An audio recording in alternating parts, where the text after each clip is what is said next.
Once there was a man who was strong. When he gathered firewood, he hauled twice as much as anyone else in the village. When he hunted, he carried home 2 antelopes at once. This man's name was Shadusa, and his wife was named Shettu. One day he said to her, "Just look at these muscles.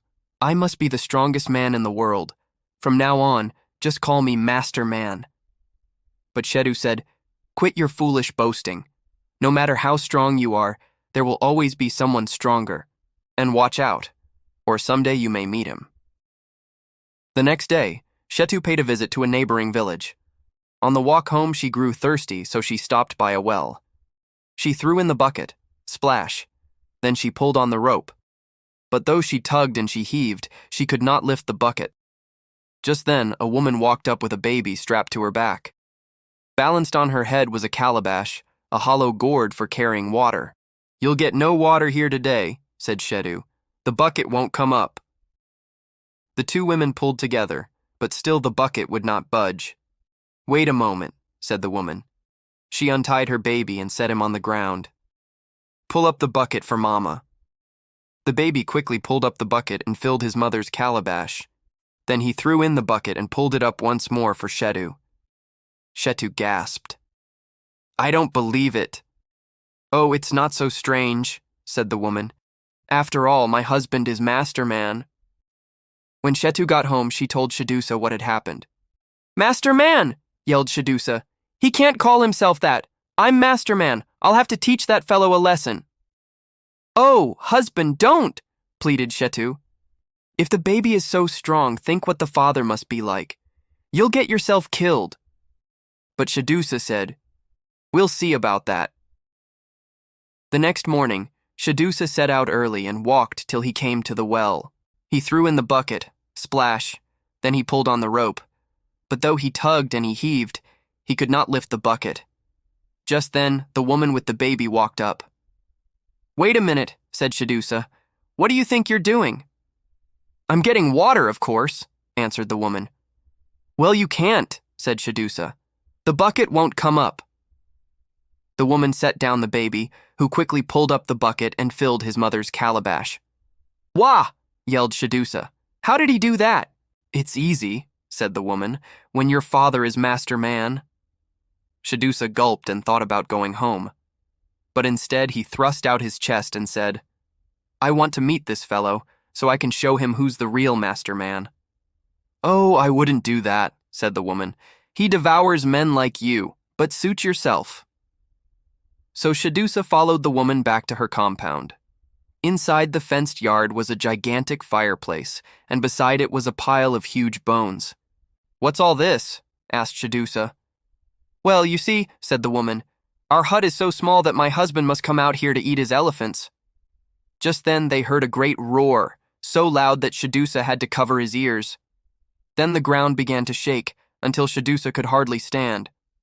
"What's that?" he shouted. "That's Master Man." "Oh no," wailed Shadusa.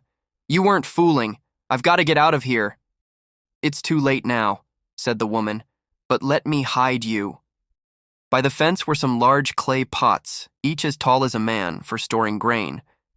She helped him climb into one, then set the lid in place. Shadusa raised the lid a crack to peek out, and there he was, coming into the compound with a dead elephant across his shoulders. It was Master Man. "Did you have a good day, dear?" asked the woman. "Yes," bellowed Master Man. "But I forgot my bow and arrows. I had to kill this elephant with my bare hands."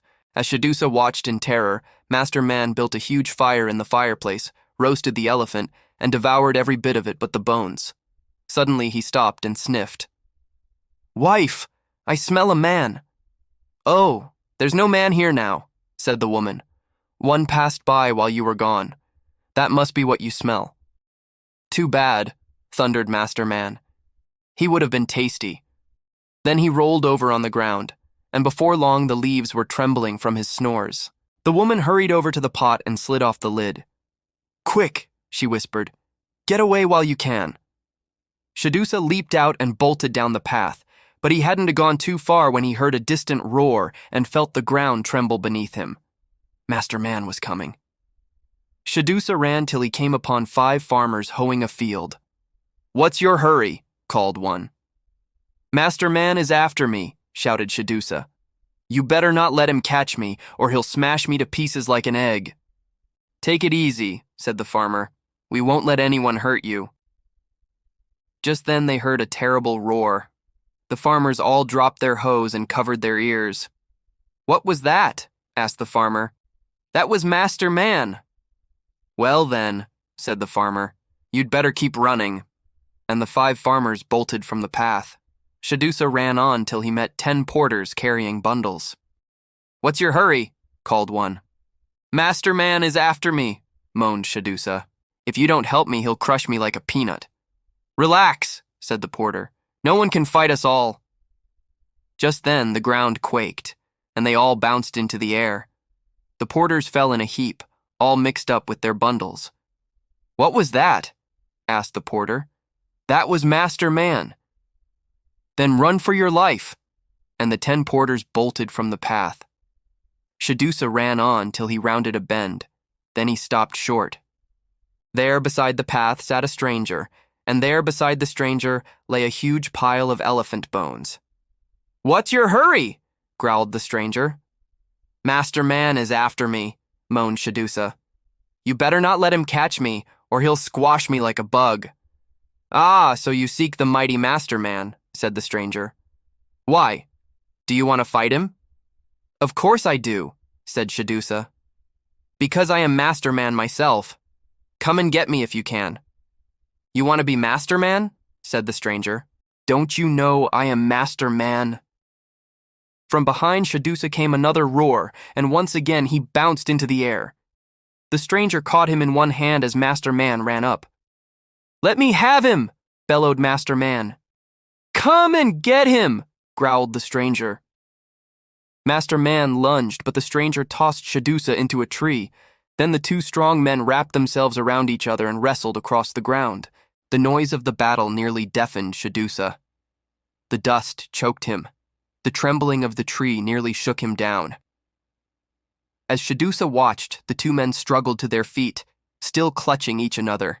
Then each gave a mighty leap, and together they rose into the air. Higher and higher they went, till they passed through a cloud and out of sight. Shadusa waited and waited, but the men never came back down. At last he climbed carefully from the tree, then ran and never stopped till he got home safe and sound. And he never called himself Master Man again. As for those other 2, they're still in the clouds, where they battle on to this day. Of course, they rest whenever they're both worn out. But sooner or later, they start up again, and what a noise they make. Some people call that noise thunder. But now you know what it really is. 2 fools fighting forever to see which one is Master Man.